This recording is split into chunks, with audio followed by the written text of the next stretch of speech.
प्रेम से बोलिए सदगुरु साहिब जी की जय हो। सतनाम साहिब। आप सभी को मेरा प्रेम भरा सतनाम साहिब। आज हम जीता संत जी की श्रीवाणी लेते हैं, जो कि अपनी श्रीवाणी के माध्यम से हमें समझाते हुए कहते हैं, मनुष्य का तन एक खेत के समान है और जिसमें की आत्मा किसान है। भजन के माध्यम से ये श्रीवाणी है, हम उसको लेते हैं। तेरा चिड़ियों ने चुन लिया खेत, रखवाले पड़ क्यों सोया। तेरा चिड़ियों ने चुन लिया खेत, रखवाले पड़ क्यों सोया। रखवाले पड़ क्यों सोया, रखवाले पड़ क्यों सोया। चिड़ी तृष्णा मोह गोलिया ये चुन चुन खावे जवार। चिड़ी तृष्णा मोह गोलिया ये चुन चुन खावे जवार। किस गफलत में सोया रखवाले, उठ कर गोले मार। किस गफलत में सोया रखवाले, उठ कर गोले मार। रखवाले पड़ क्यों सोया। तेरा चिड़ियों ने चुन लिया खेत, रखवाले पड़ क्यों सोया। रखवाले पड़ क्यों सोया, रखवाले पड़ क्यों सोया। चारों ओर से उड़ उड़ आए जानवर, बैठे क्यारी माही। चारों ओर से उड़ उड़ आए जानवर, बैठे क्यारी माही। चारों कोने घेरे खेत के ये निर्मल सरटी खाए। चारों कोने घेरे खेत के ये निर्मल सरटी खाए। रखवाले पड़ क्यों सोया। तेरा चिड़ियों ने चुन लिया खेत, रखवाले पड़ क्यों सोया। रखवाले पड़ क्यों सोया, रखवाले पड़ क्यों सोया। सतगुरु शब्द गोफिया लेके गोला ज्ञान टिकाए। सतगुरु शब्द गोफिया लेके गोला ज्ञान टिकाए। जिक्र फिकर का छोड़ फटकना सब जानवर भग जाए। जिक्र फिकर का छोड़ फटकना सब जानवर भग जाए। रखवाले पड़ क्यों सोया। तेरा चिड़ियों ने चुन लिया खेत, रखवाले पड़ क्यों सोया। रखवाले पड़ क्यों सोया, रखवाले पड़ क्यों सोया। जो तेरा खेत उजड़ जा बोंद तू हो जागा कंगाल। जो तेरा खेत उजड़ जा बोंद तू हो जागा कंगाल। घिस्सा संत कहे सुन जीता, फिर केड़ा लेगा ढाल। घिस्सा संत कहे सुन जीता, फिर केड़ा लेगा ढाल। रखवाले पड़ क्यों सोया। तेरा चिड़ियों ने चुन लिया खेत, रखवाले पड़ क्यों सोया। रखवाले पड़ क्यों सोया, रखवाले पड़ क्यों सोया। जीता संत जी कहते हैं कि चिड़ियों ने खेत चुन लिया और मेरे गुरु जी मुझे जगा रही हैं। कहते हैं कि तेरा चिड़ियों ने चुन लिया खेत, रखवाले पड़ क्यों सोया। हे आत्मा, तेरा ये खेत चुना जाने लग रहा है, एक एक दाना करके। धीरे धीरे श्वासें तेरी खत्म होती जा रही हैं संसार में। ये श्वासें ही इस खेत में दाने का रोल प्ले कर रही हैं कि हे आत्मा किसान, तेरे दाने हैं, फसल है ये तेरी श्वासें, और ये तन और मन तेरा खेत है। मन में क्या आती है? आशा तृष्णा। चिड़ी तृष्णा मोह गोलिया ये चुन चुन खावे जवार। क्या कह रहे हैं, तेरी जवार की फसल लगी हुई है और चिड़िया और गोलियां तेरी जवार खा रही हैं धीरे धीरे चुन चुन के।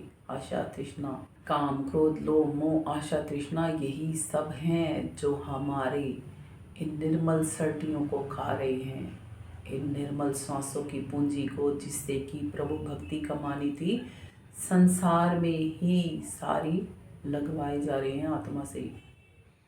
क्यों लग रही है? क्योंकि हंसा आत्मा सोई जो पड़ी है, किसान खेत में ही घाट डाल के सोया पड़ा है। किसान उठ जाए तो सारी चिड़ियों को भगा देगा कि नहीं भगा देगा? बिल्कुल भगा सकता है वो। साहिब कहते हैं, पक्की खेती देख कर गर्व किया किसान, अभी तो झमेला बहुत है घर आवे तो जान। कि हे किसान, तो जवान हो गया है और तू क्या सोच रहा है कि तेरी खेत में फसल बड़ी पक्की पक्की लहला रही है। गुमान में क्यों सो के पड़ गया है कि अभी तो बहुत झमेला बाकी है, कटाई कर ले इसकी, बेच दे इस फसल को, धन माल उठा ले और घर पे ले आएगा तब जानना, अभी तो लंबा सफ़र बहुत है। इसीलिए कहा जाता है, साहिब का घर दूर है जो लंबी पेड़ खजूर। बहुत दूर है अभी तो सफ़र, आत्मा का सफ़र बहुत लंबा बाकी है अभी। इसीलिए ही पीछे आपको एक भजन भी सुनाया था, सफ़र अगम का कठिन बहुत है, क्यों तुझको आती समझ नहीं है, बिन करनी करके जो तू पालेगा, बंदे ये सरल सा सफ़र नहीं है। कि सरल नहीं है। हम सोचे ना बिना करनी के, अरे बिना करनी के तो हमें संसार का कुछ नहीं मिलता, और बिना करनी परमात्मा के नाम की किए तो हमें कुछ मिल जाएगा। परमात्मा के सच्चे नाम की भी करनी पड़ती है। भजन बंदगी में तन और मन को बिठा के आत्मा को साधा जाता है। वहां पर भी यदि वो करने के लिए समय नहीं निकालेंगे तो संसार की करनी तो हम कर ही रहे हैं, और आवागमन के लिए हम कर्म करते ही तो जा रहे हैं। फिर करते रहें, सोई पड़े रहें। पांव पसारे तू पड़ो है, उदय भई है भोर, जागी देखी चल दिए तेरे साथी और। ए आत्मा, क्यों पांव पसारे पड़ी है यहाँ पर? काल पुरुष हमारे सिर पे हर समय मंडरा रहा है, क्या पता कब किसका आहार कर लेगा। किसी को पता है क्या कि आज मेरी मौत आएगी या नहीं, अभी मेरी मौत आएगी या नहीं? किसी को कुछ भी नहीं पता। क्षणभंगुर जीवन है यहाँ पर फिर भी हम निश्चिंत पड़े हैं, फिर भी बिना प्रभु भक्ति किए हम चैन से पड़े हैं। अरे जग के देखो, कितने ही चले गए और कितने ही जाने वाले हैं, अगली बारी हमारी भी हो सकती है। इससे पहले कि अगला नंबर हमारा लगे, क्यों ना प्रभु भक्ति जग के कर ली जाए। जागो रे नरजिन जागना, अब जागण दी बार, फिर क्या जागे नानका जब सोवे पांव पसार। फिर क्या जगोगे जब पांव पसर जाएंगे, जब हंसा इसमें से निकल जाएगा। हंसा निकल गया पिंजरे से, खाली पड़ी रही तस्वीर। ये सभी वाणियाँ एक ही तरफ इशारा करती हैं कि हे आत्मा, अब तो चेत जा, अब तो जग जा। जाने कितने ही तेरे प्रियजन चले गए हैं और कितने ही जाने को तैयार हैं। एक दिन तेरा भी नंबर लग जाएगा। क्यों ना इस बार ऐसा यत्न किया जाए कि प्रभु परमात्मा से मिलन ही हो जाए। इसीलिए कहते हैं चीता संत जी महाराज कि तेरा चिड़ियों ने चुन लिया खेत, रखवाले पड़, हे रखवाली करने वाले, क्यों पढ़ के सो गया है? अब तो उठ जा। तृष्णा और इच्छाएं और इच्छाएं और तृष्णाएं, यही इच्छा और तृष्णा रूपी मोह माया हमें खाई जा रही हैं। सारी की सारी सांसें संसार में ही खर्च करवाती जा रही हैं। कहते हैं चिड़ी तृष्णा मोह गोलिया ये चुन चुन खावे जवार, तेरी ये सांसों की पूंजी को खा रही हैं। ए गवार, अब तो उठ जा। किस गफलत में सोया है, उठकर गोले मार। कौन से गोले मारने हैं? एक किसान अपने हाथ में गोफिया बना के रखता है। गोफिया बोलते हैं गुलेल की तरह होता है, उसके अंदर में गोले टिकाए जाते हैं बना के मिट्टी के, और जहाँ जहाँ पक्षी बैठे होते हैं ना वहाँ वहाँ पर छोड़े जाते हैं वो, ताकि वो जानवर उड़ जाए। तो कहते हैं कि उठकर गोले मारना तो क्यों इन पक्षियों को, जानवरों को अपनी फसल खाने दे रहा है। आशा तृष्णा रूपी जानवरों को क्यों अपनी श्वासों रूपी फसल खाने दे रहा है, क्यों नहीं जग के ज्ञान के गोले मारता है इनके। जब आत्मा ज्ञान से ध्यान को साधने लगती है तो आशा तृष्णा रूपी ये जानवर उड़ के भाग जाते हैं। चारों ओर से उड़ उड़ आए जानवर बैठे क्यारी माई, कि हर तरफ से बाहर की दुनिया से जब हम जुड़ते हैं तो चारों तरफ से कुछ देखेंगे तो अंदर में नेगेटिव, कुछ सुनेंगे तो अंदर में नेगेटिव, कुछ सोचने लगते हैं सुन के और देख के तो बोलता भी नेगेटिव ही है। क्योंकि बाहर से जब हम सुन के कुछ अंदर ग्रहण करते हैं, जब वो गलत होता है तो गलत ही हम सोचते हैं और गलत ही हम करने लग जाते हैं। इसीलिए कहा जाता है अच्छा देखो, अच्छा सुनो तो फिर अच्छा सोचोगे और अच्छा ही बोलोगे। और जब हम नेगेटिव सुनते हैं तो क्या होता है, चारों कोने घेरे खेत के ये निर्मल सरटी खाए। और जो पाक साफ अंदर में आत्मा बैठी है ना, उसके अंदर में मन विचार चलाता है अनेक प्रकार के। उसने तेरे को ऐसे कहा, उसने तेरे को वैसे कहा, उसने तो तेरी बेइज्जती कर दी, उसने तो तेरे को सम्मान नहीं दिया, उसने तो तेरा मान सम्मान नहीं किया, उसने तो तेरे कहने से माफ़ी नहीं मांगी, उसने तो ये नहीं किया, उसने तो वो नहीं किया। और हम जलन में ईर्ष्या में कूदने लग जाते हैं अंदर से। तो क्या हो रहा है, चारों कोने घेर लिए ना, मचा दिया ना अंदर में खलबली। और क्या कर रहे हैं, ये निर्मल सरटी खाएं। ये सरटी जो सांसों की पूंजी लगानी तो थी प्रभु भक्ति में, वो कहाँ लगने लग गई, वो सब की सब उस संसार में उस एक पर्टिकुलर व्यक्ति की बातों में ही खर्च होने लग गई कि उसने मुझे ऐसा कहा, वैसा कहा, ये कहा, वो कहा। और आत्मा रो रही है और परेशान हो रही है उसी की बातों को सोच सोच के। वहीं पे ही सारा ध्यान टिक गया ना। तो कहते हैं अब जग जा और क्या कर, सतगुरु शब्द गोफिया लेके गोला ज्ञान टिकाए। जिक्र फिकर का छोड़ फटकना सब जानवर भग जाए। कि जो सतगुरु से सच्चा ज्ञान जाना था ना, कि इस दुनिया में कोई अपना नहीं, हम किसी के नहीं, तो वहाँ पर टिक, उस ज्ञान में अपने ध्यान को स्थित कर कि जब एक दिन सभी छूट जाना है, शरीर से जुड़े हुए जितने भी रिश्ते हैं, गुरु चेले का भी क्यों नहीं है, सब छूट जाएंगे एक दिन। या तो गुरु मर जाएगा या चेला मर जाएगा, रहेगा तो सदैवी ज्ञान है। ज्ञान की आंख जब गुरु खोल देता है तो ज्ञान ही गुरु होता है हमारा। और ज्ञान गुरु सिर पे तपता है, और ज्ञान गुरु ही है जो हमारी मुक्ति का मार्ग प्रशस्त करता है। तो कहते हैं सतगुरु से, उस ज्ञान गुरु से, उस जिंदा गुरु से, उस विदेही गुरु से, उस एकाया गुरु से स्थापित कर ले अपना संबंध। और सतगुरु शब्द गोफिया ले, उस सतगुरु के सच्चे शब्द का गोफिया बना। क्या बना, गुलेल बना।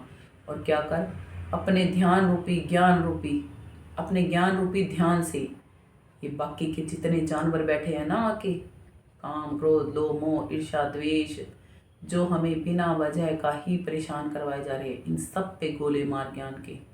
कि कौन है ये सब मिथ्या है, भ्रमांक है, उड़ा दे इन पक्षियों को सबको। कि सब जानवर भग जाए, जिक्र फिकर का छोड़ फटकना सब जानवर भग जाए। कि सब के सब उड़ के भाग जाएंगे ये। बैठ तो एक बार ध्यान लगा के, मगर हे रखवाले तू पढ़ के ही सोता रहेगा तो कौन संभालेगा तेरी खेती को। रोता रहे भले ही, तहा उम्र रोने में बिता दो भले ही, मगर कुछ नहीं सवर सकता। और ध्यान में यदि परमात्मा के में बैठ जाओगे तो जीवन क्या, अपना अपना जीवन क्या, औरों के जीवन भी संवार जाओगे। आगे कहते हैं जीता दास जी, जो तेरा खेत उजड़ जा बोंदो तो हो जागा खंगाल। कहते हैं मेरे गीसा संत जी मुझे समझाते हैं कि जो ये तेरा खेत उजड़ गया ना, ऐसे तेरा रोने धोने में, इधर उधर की तू इसमें लगा रहता संसारियों में, कि आज मेरे साथ ये हो गया, कल मेरे साथ ये हो गया, परसों मेरे साथ ये हो गया, छोड़ दे इनको, बस एक प्रभु भक्ति में लग जा। जब प्रभु भक्ति में लगेगा तो प्रभु लोक भी लहाएगा और परलोक भी निभा देगा। तो फिर किस चीज़ का जिक्र करना, किस चीज़ की फिक्र करनी। संत जन बेफिक्रे इसलिए होते हैं कि उन्होंने सब कुछ परमात्मा के भरोसे पे छोड़ दिया होता है। और कहते भी हैं, भरोसे थारे चालेगी चालेगी सतगुरु मारी नाव, भरोसे थारे चालेगी। परमात्मा के भाणे में जीना सीख जाते हैं वो संत जन, और वही हमें भी सिखाते हैं। तो कहते हैं, जो तेरा खेत उजड़ जा बोंद तू हो जागा कंगाल। जो ये तेरा खेत उजड़ गया ना, जो ये एक बारी तन छूट गया ना, जो ये तेरी सारी फसल खा गई ना जानवर तेरी, फिर कंगाला हो जाएगा। फिर तो लक 84 का चक्कर मार के बड़ी मुश्किलों से मिलेगा ये तन।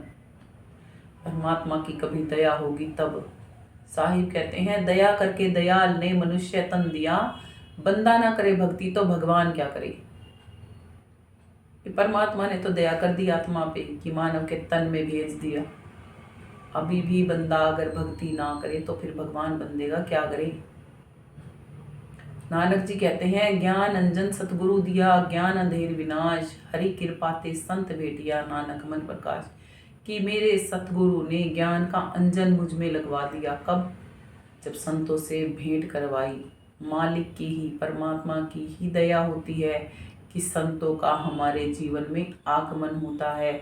जब आत्मा पिपासु हो के अंतःकरण की गहराइयों से परमात्मा को पुकारती है, तब साहिब सच्चे मालिक किसी ना किसी संत को हमारे जीवन में भेज ही देते हैं। हमारी उनसे जैसे तैसे भेंट करवा ही देते हैं, ताकि हम भी सच्ची भक्ति को जानकर भक्ति धन कमाकर परमात्मा तक जा सके। ये संतों की दया भी तभी मिलती है जब परमात्मा की कृपा होती है। तो नानक जी कहते हैं, हरि ने ही फिर से मुझ पे कृपा की, परमात्मा ने ही कृपा की कि संतों से मिला दिया और मेरे अंतःकरण में प्रकाश हो गया। नानक मन प्रकाश। जब संतों से हमारा मिलना होता है तब संत ही हैं जो हमें अपने शब्द वाणियाँ सुना सुना के अपने के जैसा ही हमें बना देते हैं। सच्चे शब्द भेदी संतों की इसीलिए ही शरण ग्रहण करनी चाहिए, क्योंकि वो भृंगमता सिखाना जानते हैं। जैसे एक भृंगा किसी भी जाति के कीड़े को भृंगा बनाने की ताकत रखता है, वैसे ही गुरु शिष्य को गुरु बनाने की ताकत रखता है। और ऐसे गुरु के सदा सदके करने चाहिए जो गुरु अपने समान बना देता है शिष्यों को। सुरती मैं आत्मा ऐसे गुरु के हर पल सदके करती हूँ, शुक्राना करती हूँ और मालिक से कहती हूँ, ऐसे गुरु के मैं सदा गुणगान गाती रहूँ जिन्होंने अपने समान बनाने में कोई कसर नहीं छोड़ी। शुक्राना करती हूँ मैं अपने गुरु जी का कि उन्होंने आप समान बनाने की ताकत जो मुझ पे लगाई, जो मेरे अंतःकरण के गठी गठी कांटे खोट अंदर हाथ समार दिया और बाहरी से मारी चोट। साहिब कहते हैं, गुरु कुम्हार है शिष्य कुंभ, गठी गठी काटे खोट अंदर हाथ समारी दे और बाहरी से मारे चोट। दुनिया में तो ये दिखाया कि मैंने बहुत चोटें मारी हैं इस पे, मगर मेरी आत्मा में हे सच्चे साहिब आपने जो अपने ज्ञान को बिठाया उसके मैं हर पल सदके करती हूँ। मुझे ऐसे गुरु से, ऐसे संत जनों से भेंट करवाई कि मैं आपका हर बार सदका करती हूँ। एक कहूँ तो है नहीं, दो कहूँ तो गार, जैसा है वैसा रहे कहीं कबीर विचार। कि साहिब के बिना साहिब का कोई ज्ञान दे नहीं सकता, और जिसमें साहिब आके ज्ञान दे वो भी तो साहिब ही जैसा हो जाता है। इसीलिए गुरु को और साहिब को दो नहीं कहा जाता, मेरे लिए तो वो एक ही हैं। और मालिक यही भाव सदा सर्वदा मेरे अंतःकरण में बनाए रखे, यही परमात्मा से दुआ करती हूँ। और आप सब भी जब सच्चे शब्द भेदी संतों के शरण ग्रहण करें तो आप सबको भी वही असीम प्रेम परमात्मा का मिल सके, यह भी दुआ करती हूँ। आगे घीसा संत जी कहते हैं, घीसा संत कहे सुन जीता फिर के अड़ा लेगा ढाल, कि जब सब कुछ लुट जाएगा तो फिर कौन सी ढाल अड़ेगी, फिर किसके नाम का सहारा लेके पार तरोगे। कहते हैं भव सागर से तरन को नानक नाम जहाज, नानक नाम जहाज है चढ़े सो उतरे पार, श्रद्धा कर सेव दिए सतगुरु उतारन हार। कि नानक जी कहते हैं वो नाम का जहाज है, वो कब मिलता है, श्रद्धा भाव से मिलता है। नारद जी कहते हैं वो सच्चे नाम का जहाज जब मिलता है, जब सच्चे संतों की शरणागति ग्रहण करते हैं और सच्चे संत हम पर दया करके सूरज शब्द योग सिखा देते हैं और आत्मा सतत लगातार अभ्यास करती है तो वो परमात्मा को पा लेती है। और संसारियों के लिए तुलसी साहिब जी कहते हैं भजन करन को आलसी और भोजन को होशियार, तुलसी ऐसे जीव को बार बार धिकार, जो परमात्मा को पाना नहीं चाहते, जो भजन बंदगी सीख कर भी नहीं करते और आलस दिखाते हैं, और भोजन करना हो तो फटाफट तैयार हो जाते हैं कि हाँ ले आओ खाना खाना है। तो तुलसी साहिब जी कहते हैं ऐसे जीव को बार बार धिकार है कि तुझे भोजन करना तो याद है, बंदगी करना याद नहीं, तुझे पेट भरना तो याद है, प्रभु भजन करना याद नहीं। तो नानक जी कहते हैं है जीना खाने पीने नु, नहीं जीना खाने पीने नु, लख लानत ओ कमीने नु, जेड़ा खांदा पींदा मर जांदा। कि है खाना पीना, क्यों खाना पीना है, क्योंकि जीवन चलाना जरूरी है। नहीं जीना खाने पीने को, क्योंकि ये खाना पीना सो जाना अगर यही कर रहे हो तो कोई फायदा नहीं ऐसे जीने का, इससे तो बढ़िया मर जाओ। लख लानत ओ कमीने नु, लाख बारी लानत भेजते हैं ऐसे कमीनों पे जो खाते पीते और केवल सो जाते हैं, प्रभु भक्ति जानकर जो नहीं करते। जेड़ा खांदा पींदा मर जांदा, जो खाता है पीता और मर जाता है, बस यही करने आए थे क्या दुनिया में? नहीं, प्रभु बंदगी जानकर करने के लिए आए थे इस दुनिया में, आवागमन के चक्रव्यूह को काटने के लिए आए थे इस दुनिया में। नहीं काटी तो अपनी ही हार, अपना ही खेत उजड़ जाएगा, भोंदू ही कहलाएंगे, मूर्ख अज्ञानी ही कहलाएंगे। क्यों नहीं ऐसे संत जन सच्चे ज्ञानी संग किया जाए कि जिससे कि आत्मा की गतिमति ही सुधर जाए, कि जिससे कि आवागमन का ये चक्रव्यूह ही कट जाए। इस बार हम प्रयत्न जरूर करेंगे परमात्मा तक जाने का, जब सच्चे संतों की हमें शरण मिली है तो, और लगातार सतत साधना भी करेंगे, भक्ति करेंगे, ताकि भक्ति धन कमा के हम परमात्मा तक जा सकें। अपने सच्चे शब्द वेदी गुरु का नाम कभी हम डूबने नहीं देंगे, क्योंकि उसने ही तो हमें अमर नाम से मिलाया है, अमर करना सिखाया है, कपूर बनाना सिखाया है अपने जीवन को। तो हाँ, कपूर की तरह ही बना के इस जीवन को एक दिन उस मालिक में मिल जाएंगे। इसी शुभ भावना के साथ आज के सत्संग को यहीं पर विराम करते हैं। प्रेम से बोलिए सतगुरु साहिब जी की जय हो। सतनाम साहिब आप सभी को मेरा प्रेम भरा सतनाम साहिब। आपको YouTube पर आ रहे ये सत्संग और भजन यदि अच्छे लगते हैं तो चैनल को सब्सक्राइब कीजिएगा, बेल आइकन को प्रेस कीजिएगा, वीडियोस को लाइक कीजिएगा, अपने कमेंट बॉक्स में ज़रूर सेंड कीजिएगा, अपने प्रियजनों के साथ इन वीडियोस को शेयर ज़रूर कीजिएगा, ताकि वो भी आत्मिक लाभ और परमात्मिक लाभ उठा सकें। आपको एक बार फिर से सतनाम साहिब।